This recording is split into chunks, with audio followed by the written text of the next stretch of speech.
Cosmetics. These are the harmless ones. Skins, emotes, weapon wraps, mounts, you name it.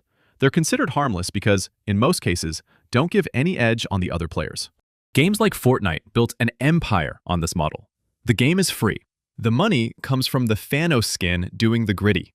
Same with Valorant, except now your gun costs $25 and makes dragon noises. Cosmetics are an essential form of sustainment for free-to-play games, giving their player base a way to express themselves and feel more connected to their virtual identity. Up to $500. In-game currency. V-Bucks, Robux, Primo Gems, Riot Points, COD points, coins. The fuel to the modern-day billion-dollar gaming machine. Using tokens to buy virtual goods creates a psychological distance from real money. This skin is $6 becomes, oh, this skin is only 750 RPs. But wait, I only got these two options. Guess I'll need to spend $10 to buy my $6 skin. But now I have leftover currency I can use later. Here is where gaming companies force you to overshoot.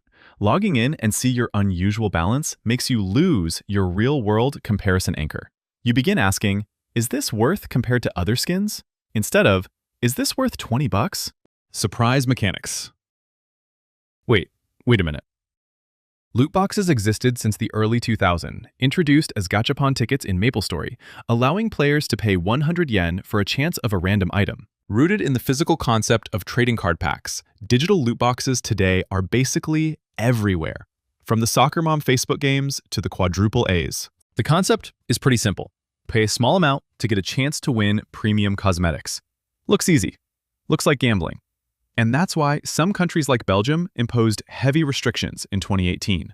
The system is heavily engineered around strong sound and visual cues, unpredictability, and emotional spikes. Battle Pass. A Battle Pass is deceptively simple. It's a seasonal progression track. You play the game and unlock rewards over time. The more you play, the more the rewards. It's a retention engine. Fortnite popularized this, and it's now a must for live service games. Unlike loot boxes, there's no uncertainty about whether you'll receive the rewards you see.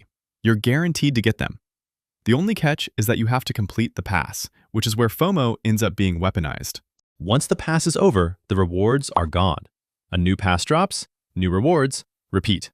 This way, the player gets trained to spend X amount of money at these specific times. Pay to win. First, it's important to define the term pay to win. Winning against what? Winning against who? Is being first in an MWAR leaderboard winning? Is dropping more loot than usual winning? Then yes, we can argue we are paying to win. In the old FPS combat arms, you can buy significantly better gear. FIFA Ultimate Team lets you buy card packs for top-tier players, creating a significant advantage. In Diablo Immortal, you buy legendary gems to level up your equipment. Battlefront 2 locked characters and gameplay advantages behind loot crates. This often leads to the phenomenon of whaling. Players spending huge amounts of money in free-to-play games to gain competitive edge. Time savers. Time savers can be differentiated into different types.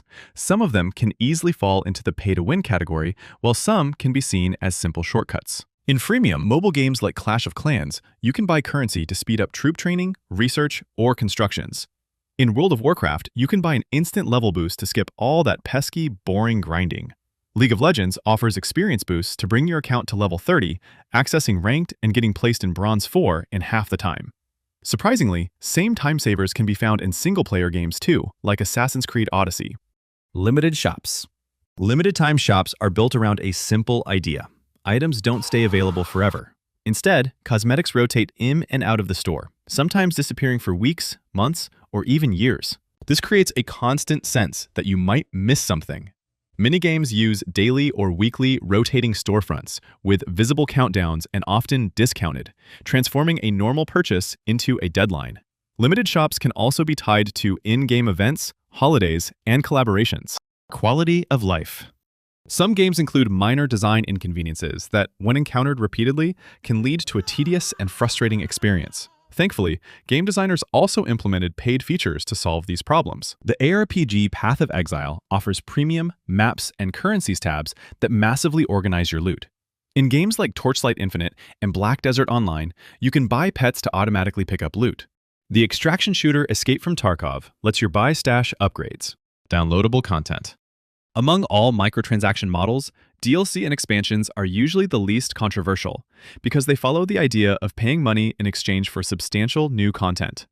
New storylines, new mechanics, characters, weapons, quests, essentially extending the life of the base game. The Shadow of Erdtree DLC adds up to 40 hours of gameplay to an already huge game with a lot of replayability.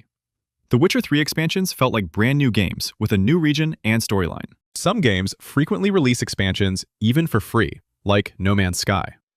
ARPGs like Path of Exile release new free content every couple months as seasons, keeping the game fresh, preventing burnout, and encouraging player retention. On the other end, some expansions are seen as highly controversial. Since its launch, The Sims 4 released over 100 pieces of downloadable content for a total of $1,482. The Day 1 DLC release for Mass Effect 3 caused huge backlash, leading the fans to believe content was intentionally removed from the base game to be sold later. Asura's Wrath True Ending was locked behind a $6.99 DLC,